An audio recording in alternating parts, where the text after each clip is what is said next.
어제의 말씀은 주제가 뭐였습니까? 신약에 나타나신 예수님, 이 땅에 오신 예수 그리스도에 관해서 말씀을 전했는데요.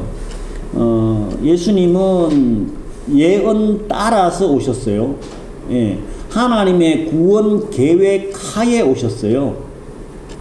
하나님의 구원 계획이 제일 먼저는 어디 있었다고요? 창세기 3장 15절 여자의 후손을 통해 갖고 올 거다. 그래서 이사야 선지자를 통해 가지고 처녀가 잉태해서 아들을 낳을 거다. 장소는 어디요?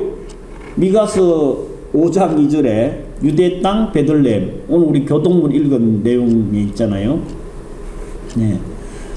그 장소와 누구를 통해서 올 건지에 대해서 분명하게 말씀을 주고 계셨고, 어제 말씀은 그 말씀대로 오신 예수님도 위대하지만, 하늘 보좌 버리시고 이 땅에 오신 그 예수님도 위대하지만, 죽음을 각오하고 잉태를 허락한 순종한 마리아도 정말 대단하다. 목숨 걸고 순종했다니까요. 그러면서 임신한 상황을 알고도 아내로 맞이한 요셉도 참 대단한 사람이다. 그 메시지를 전했습니다. 전 세계적으로 이 명절, 세계가 공통적으로 지내는 명절은 딱 하나밖에 없어요. 뭐예요? 성탄절이에요. 이 성탄절은 전 세계가 공통으로 지내게 됩니다. 우리는 여기 추운데 TV에 보니까 호주는 여름이더라고요. 호주는 완전 여름이에요. 우리 쪽하고 반대쪽에 있어서 그런지. 완전 여름에 해수욕장에 뭐 피서하면서 크리스마스를 지내더라고요. 그래도 여름에도 성탄절은 축하하고 예배하고 감사하고 온 가족들이 선물 나눠주고 그러니까 전 세계가 이렇게 공통으로 명절로 지내는 유일한 날인데 왜 그럴까요? 그만큼 중요한 날이기 때문에 그래요. 그만큼 중요한 날이기 때문에. 그래서 우리도 오늘 성탄절을 맞이해서 하나님께서 이 땅에 오신 사건, 이보다 더 큰 사건은 없다고 제가 몇 번 말씀드렸죠. 부활절도 아주 중요해요. 부활절도 너무너무 중요한데, 그보다 더 중요한 건 하나님께서 이 땅에 오신 사건보다 더 중요한 사건은 없어요. 근데 오늘 제가 본문으로 채택한 요한계시록 12장, 지금 계시록을 시리즈로 계속 보고 있는데 나중에 또 볼지도 모르겠지만, 요한계시록 12장은 조금 이해하기가 난해한, 뭐 계시록 전체가 다 그렇지만 말씀일 수도 있는데, 이 요한계시록 12장, 요한계시록 전체를 통해 가지고 제가 계속 강조하는 게 있잖아요. 계속 강조하는 게 뭐예요? 지금 우리는 초림하신 예수님을 찬양하고 경배하고 예배합니다. 근데 이건 이미 성취가 되어버렸어요. 이루어졌다니까? 초림.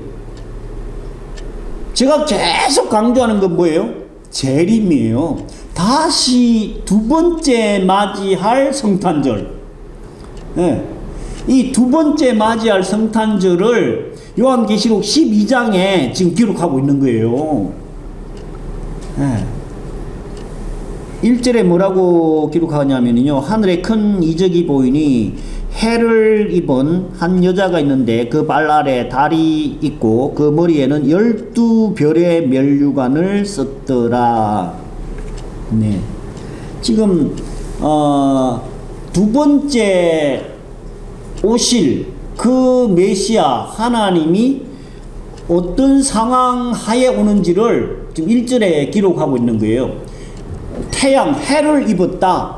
예. 그리고 달을 그 발 아래, 달이 그 발 아래에 있고, 머리에는 12별의 면류관. 예. 초림하신 예수님은 어떤 상황이었어요? 어제도 말씀드렸잖아요. 예. 그 탄생하는 데에 있을 방이 하나 없어가지고 어디로 오셨어요? 말구유에 오셨다니까. 너무 초림이라 그런지 초라하게 오셨어요. 초라하게 온 정도가 아니라 또 금방 헤롯 왕이 죽이려고 해가지고 피신해갖고 도망을 갔다니까요. 애굽으로. 지금 오늘 본문에도 나오잖아요. 1260일 3년 반이에요. 3년 반 동안 애굽에 피신 가 있었어. 그걸 또 이렇게 초림에 관한 내용도 기록이 되어 있지만, 예. 12별의 면류관을 쓰고 계신다. 예. 성경에 숫자가 나오는데 7이라는 숫자, 12라는 숫자가 나오면 뭐라고요? 완전수다. 예. 구약에 12지파, 야곱의 12아들 통했고 12지파. 신약에서 예수님의 제자 몇 명이요? 12명. 1년이 몇 개월로 돼 있어요? 12달. 예.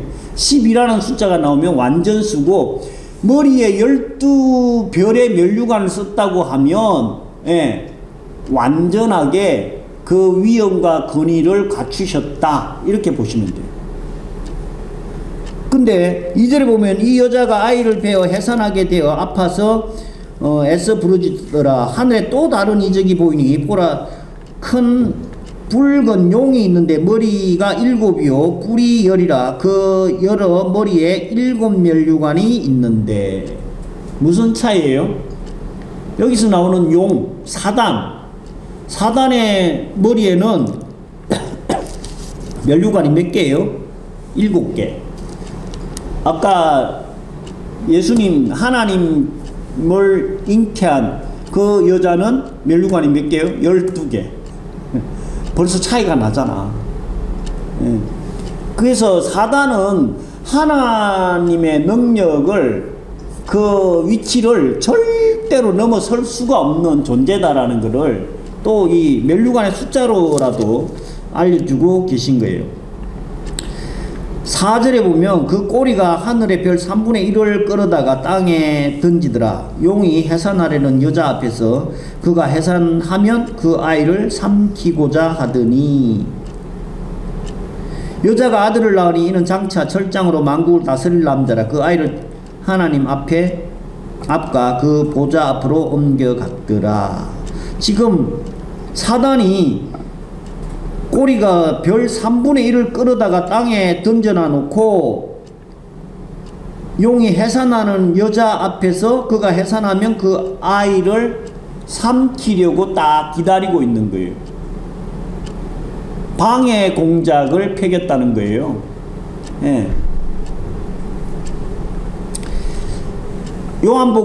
마태복음 2장에 동방 박사들이 헤롯 왕을 찾아가 가지고 태어날 왕이 어디에 있느냐 이렇게 물으니까 헤롯 왕이 어떻게 했어요?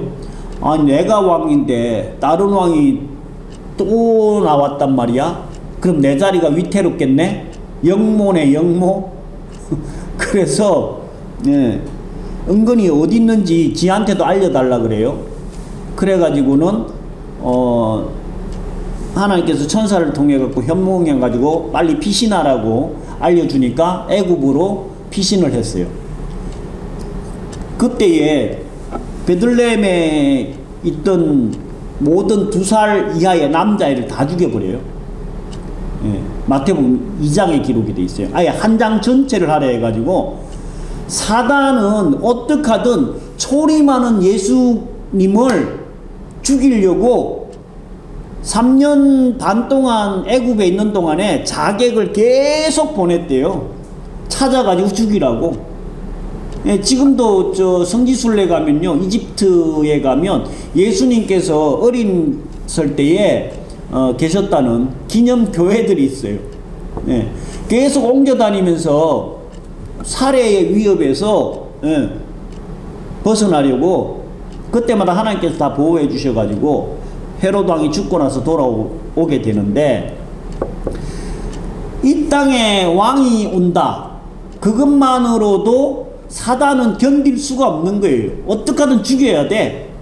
근데 문제에 지금 요한계시록 12장에서의 탄생은 뭐에 관한 탄생이에요? 예수님의 재림에 관한 탄생이에요. 예수님 재림에 오면 어떻게 될까요? 예수님이 재림에 오면 요한계시록 12장 12절에 보면은요, 제가 읽어봐 드릴게요. 12장 12절. 그러므로 하늘과 그 가운데 거하는 자들은 절구하라. 그러나 땅과 바다는 화 있을진저 이는 마귀가 자기의 때가 얼마 못된 줄을 알므로 크게 분내어 너에게 내려갔습니다. 뭔 얘기예요? 예수님께서 재림에 오시면 사단 마귀의 때가 끝난다는 거예요.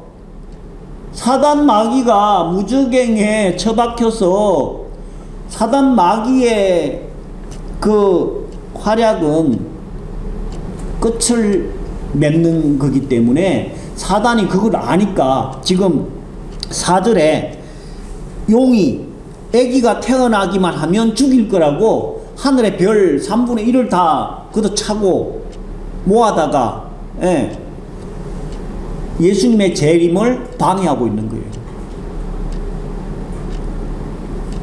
예수님께서 이 땅에 오시면 지가 끝나기 때문에 어떻게 하든 방해해서 못 오게 해야 되는 거예요.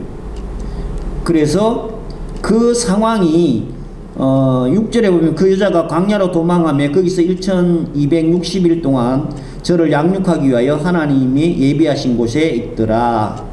예수님께서 초림했을 때에 헤롯 왕의 낯을 피해 가지고 3년 반 동안 애굽 이집트에 피신한 상황에서 하나님께서 보호하셨듯이 재림하는 예수 그리스도도 사단이 절대로 방해하고 막을 수가 없다는 말씀을 하고 있는 거예요. 그래서 7절에 하늘에 전쟁이 있으니 미가엘과 그의 사자들이 용으로 더불어 싸울세 용과 그의 사자들도 싸우나 이기지 못하여 다시 하늘에서 저희의 있을 곳을 얻지 못한지라. 큰 용이 내어 쫓기니 옛뱀 곧 마귀라고도 하고 사단이라고도 하는 온 천하를 깨는 자라. 땅으로 내어 쫓기니 그의 사자들도 저와 함께 내어 쫓기니라. 예. 이사야 14장에 보면 이 천사장이 루시퍼가 하나님 위치에 도전하다가 하나님께 도전장 내밀고 반역을 하다가 이 땅에 내쫓기거든요. 이 저기서는 놀라운 게 뭐냐면은요, 이기지 못한 8절에 보면 하나님의 천사 미가엘하고 옛뱀 용하고 싸워가지고 누가 이깁니까? 하나님이 당연히 이기죠. 8절에 이기지 못하여 다시 하늘에서 저희의 있을 곳을 얻지 못하고 또 쫓겨나는 거예요. 다시 두 번째라는 얘기죠. 네. 그래서 하나님께서 재림에 오는 그 사건은 그 누구도 어떤 존재도 막을 수가 없다는 거예요. 저는 성탄절마다 메시지의 핵심은 뭐냐면요, 주님께서 분명히 초림하셨듯이 재림에 온다. 근데 이스라엘 민족들은 아직도 초림하신 메시아를 믿지를 않잖아요. 왜 그래요? 자기들이 생각하고 있는 그 기준에 안 맞는다고. 아니 구세주로 오시는 분이 어떻게 말구유에 오시냐, 그리고 도망자 신세로 도망 다니냐. 더 중요한 건 뭐냐면요, 십자가, 그 저주받은 십자가에 돌아가신 분이 어떻게 우리를 구원할 메시아냐. 그래서 아직도 안 믿는 거예요. 아직도 메시아를 기다리고 있다니까. 어이가 없는 일이죠. 근데 지금 바깥에 나가가지고 사람들한테 붙잡고 예수님이 예언대로 초림하셨고 이제 앞으로 다시 올 거예요, 예수님 믿고 재림을 준비해야 됩니다, 이렇게 이야기하면 뭐라고 할까요? 니나 믿으세요, 니나 열심히 하세요. 예. 사단이 아무리 방해를 해도, 그 무엇이 방해를 한다고 해도 하나님의 계획과 그 플랜은, 역사는 절대로 바뀔 수가 없어요. 그러면 우리는 재림에 오실 예수님 어떻게 준비를 해야 될까요? 그 본문이 오늘 디모데후서 3장의 내용이에요. 디모데후서는 누가 썼어요? 디모데가 썼나요? 아니에요. 사도 바울이 썼어요. 사도 바울이, 이름이 다 디모데니까 디모데가 쓴 줄 아는데, 이 사도 바울이 디모데한테 편지한 내용이 디모데 전후서인데, 오늘 디모데후서 3장은 마지막 부분이라고 볼 수 있는데, 이 디모데후서 3장 위에 소제목이 있어요. 소제목이 뭐라고 되어 있나요? 소제목 마지막 가르침. 그 위대한 사도 바울이 이제 본인도 순교할 날이 얼마 남지 않았다는 거 알고 영적인 아들인 디모데에게 종말의 때에, 마지막 때에 어떻게 살아야 되는지를 아주 상세하게 알려주고 있다니까요. 유언과 같이. 그래서 1절에 보면 너는 이것을 알라. 말세에 고통하는 때가 이르리라. 사람들이 자기를 사랑하며 돈을 사랑하며 자랑하며 교만하며 비방하며 부모를 거역하며 감사하지 아니하며 거룩하지 아니하며. 너무 공감되지 않나요? 야, 이 사도 바울은 진짜 예언자다, 예언자. 예. 종말의 때가 되면 어떠한 상황이 펼쳐질지를 기록하고 있다니까요. 사람들이 자기를 사랑하고 돈을 사랑하고, 예. 어떡하든 자기 자신만 잘 먹고 잘 살고 경쟁력 있게 인기 있게 부자로, 예, 잘 먹고 잘 살라고 얼마나 애를 쓰는지 몰라. 그때가 종말의 때라는 거예요. 요즘 인간미가 너무 없지 않아요? 옛날에는 시골도 그렇고 참 사람 사는 냄새도 나고 인간미가 있었는데, 지금은 시골에 가보세요. 기농 기촌하면 막 텃세를 얼마나 부리는지. 예, 시골도 그 정도 돼버렸어. 아파트는, 예, 앞집에 뒷집에 윗집에 뭐 누가 사는지 관심도 없고, 예, 우리 집에 그 위층은 맨날 새벽 2시 3시만 되면 무슨 작업을 해가지고 사람이 살 수가 없어, 시끄러워가지고. 아니 낮에 하면 될 거 아니야. 꼭 새벽 2시 3시에 퇴근을 밤 12시 한대, 옷장사라. 야, 대책 없어. 밑에는 어떤 상황이든 뭐 나만 그냥 할 일 하면 된다 이거야. 그냥 자기만 사랑하고 돈벌이 위해서는, 예, 목숨을 바치잖아요. 돈을 사랑하고 자랑하고. 예. 동창회 단톡이 있는데 한 놈이 맨날 지자랑만 해. 아, 어이가 없어. 나가고 싶은데도 또 괜히 나가면 또 이상하게 어색할까봐 지금 나가고 싶은데도 못 나가고 있어요.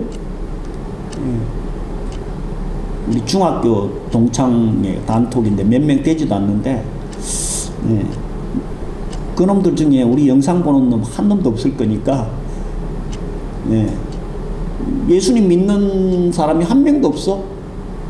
아, 그 총무하고 있는 여자가 집사라고 한 것 같아. 비방하고 입만 벌렸다 하면 TV 보세요. 맨 정치는 비방하는 얘기밖에 없어. 좋은 얘기하는 정치인을 한 번도 본 적이 없어. 뭐 정치인만 그래요? 우리도 입만 벌렸다 하면 그래. 예. 그게 왜 그렇다고요? 1절에 보면 말세에 고통하는 때가 이를 거다. 종말에 가까우면 이런 상황이 생긴다는 거예요. 부모 거역하고 감사하지 않고. 옛날에는 부모님 모시는 거를 너무너무 당연시 했잖아요. 저도 아들이지만, 예, 부모를 모시는 거는요, 이제 거의 머리 밖에 있어요. 문제야. 늙은 부모 어떻게 해야 돼, 그러면? 자식들이 모셔야 되는데, 아예 모시는 게 문제가 아니라, 이제 아예 거역한다니까? 뭐 때문에? 종말에, 말세가 되면 이렇게 된다는 거예요. 감사하지 아니하고, 거룩하지 아니하고, 무정하고, 원통함을 풀지 아니하고, 모함하고, 절제하지 못하고, 사납고. 아, 사납기는 얼마나 사나운지 몰라, 사람들이. 예. 제주도 가가지고 큰 물탱크를 철거를 했어요.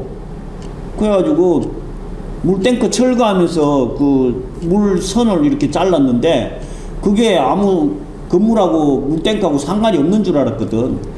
근데 알고 보니까 건물에 그게 통과해갖고 나가는 거예요. 그랬더니 그냥 막 앞동에서 쫓아와가지고는, 와, 사람 잡아 먹으려고 하더라고. 얼마나 사나운지. 두 놈, 세 놈이 와가지고는, 누구 허락받고 하냐고, 알지도 못하면서 새끼야, 막. 와, 죄송합니다. 죄송합니다. 처음부터 끝까지 죄송하다고. 빨리 사람 불러서 조치하겠다고. 야, 안 그럼 맞아 죽겠더라고. 진짜. 내가 손해보는 거는요, 금방 조치한다고 해도 견디지를 못하더라니까. 사나워서 그래, 인간들이. 어휴, 남자도 그런데요, 여자들은 생존을 위해서 살기 때문에 여자들 사나운 거는요, 남자들 사나운 거 잽도 안 돼. 예. 네. 선을 좋아하지 않는다. 배신하고 조급하고 자만하고 쾌락 사랑하기를 하나님 사랑하는 것보다 훨씬 더 사랑하고, 경건의 모양은 있으나 경건은 부인하는 자다. 네.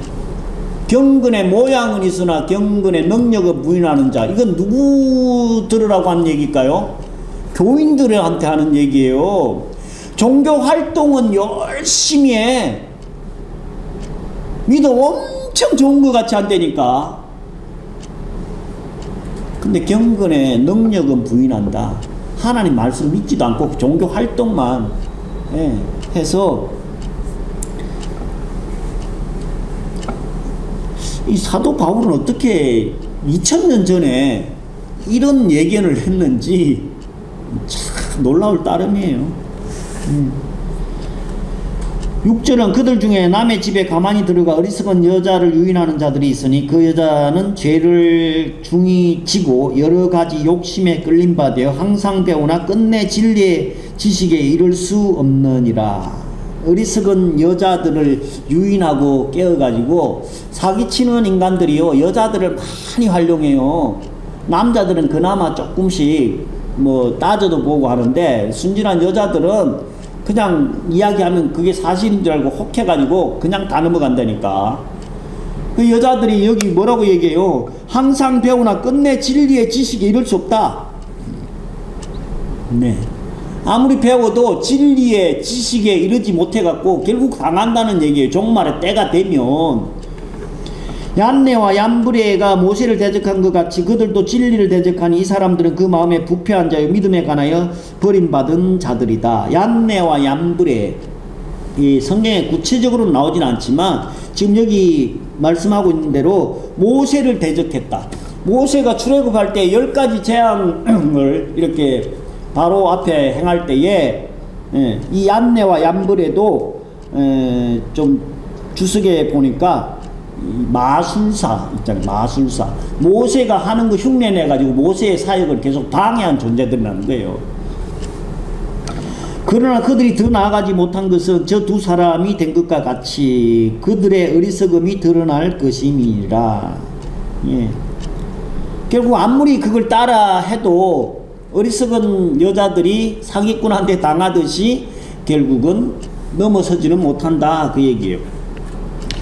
나의 교훈과 행실과 의향과 믿음과 오래 참음과 사랑과 인내와 박해를 받은가 고난과 또한 안디옥과 이고니온 루스드라에서 당한 일을 어떠한 박해를 받은 것을 내가 과연 보고 알았거니와 주께서 이 모든 것 가운데에서 나를 건지셨느니라. 종말의 때에 고난받고 어려움 당해도 믿음 지켜가다 보면 어려움 당하지만 하나님께서 끝까지 지키고 보호하신다. 그러니까 네 믿음을 끝까지 잘 지켜라, 이 얘기예요.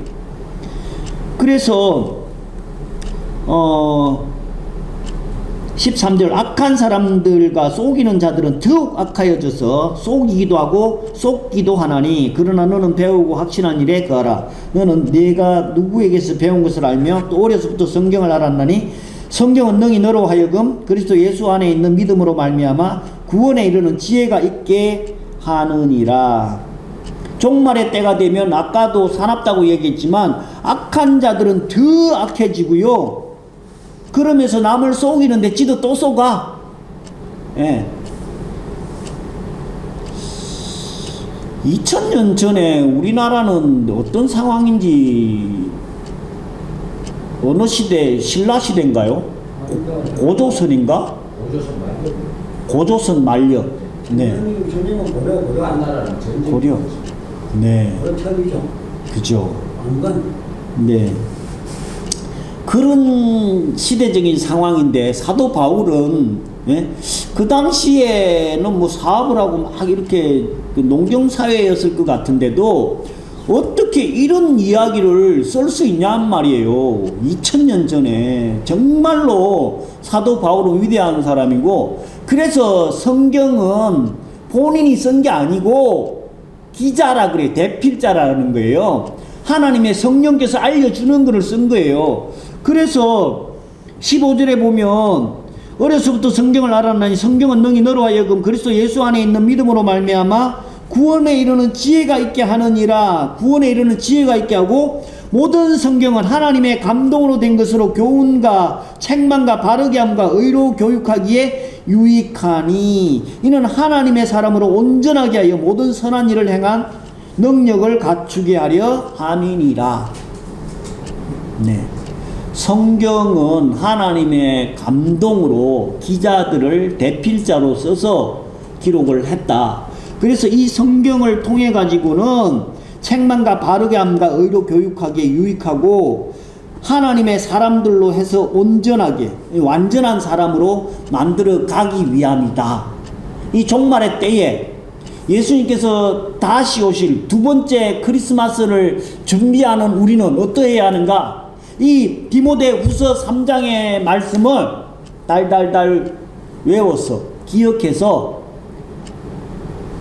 예수님께서 재림에 오실 그때에 사단이 아무리 방해 공작을 펴도 하나님의 역사는 무조건 이루어집니다. 예.